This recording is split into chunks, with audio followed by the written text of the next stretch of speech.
নিজের মৃত্যু নিয়েও নাটক বর্ষা চৌধুরীর।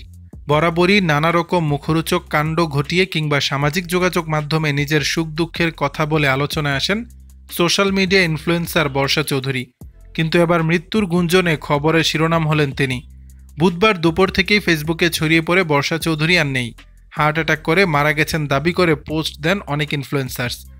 তাদের মধ্যে রয়েছেন উদ্যোক্তা ও সোশ্যাল মিডিয়া ইনফ্লুয়েন্সার বারিশা হকও। নিজে নিশ্চিত না হয়ে বর্ষার মৃত্যুর খবর ছড়িয়ে দেন সোশ্যালে।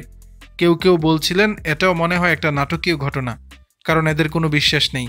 এর কিছুক্ষণ পরেই আরেকটি পোস্ট করে সেখানে পারিবারিক সূত্রের বরাত দিয়ে বারিশা জানান বর্ষা চৌধুরী মারা যাননি। সেই পোস্টে বারিশা হক লিখেছেন, বর্ষা চৌধুরীর পরিবারের সাথে কথা হয়েছে, উনি নাকি মারা যান নাই। ওনার ফেসবুক পেজ থেকে কে মৃত্যুর খবর পোস্ট করেছে কেউ বলতে পারছে না, এটা কোনো কথা? আরেক নারী উদ্যোক্তা ও social media influencer Rubaiyat Fatema Toni লিখেছেন বর্ষা মারা যায়নি, অসুস্থ সে। মিথ্যা নিউজ ছড়ানো আইনত দণ্ডনীয় অপরাধ। বর্ষাকে কাউন্সিলিং করে সুস্থ জীবনে ফিরিয়ে নিয়ে আসার দায়িত্ব আমি নেব, যদি সে আমাকে সেই সুযোগ দেয়। মৃত্যুর খবর ভুয়া জানাজানি হওয়ার পর তীব্র সমালোচনার মুখে পড়েন তারা। কেউ কেউ বলছেন মৃত্যু নিয়েও কেউ এমন করতে পারে, এদের বোধোদয় কবে হবে? এরপর বর্ষাকে নিয়ে পোস্ট দেন আলোচিত চিত্রনায়িকা পরিমণিও।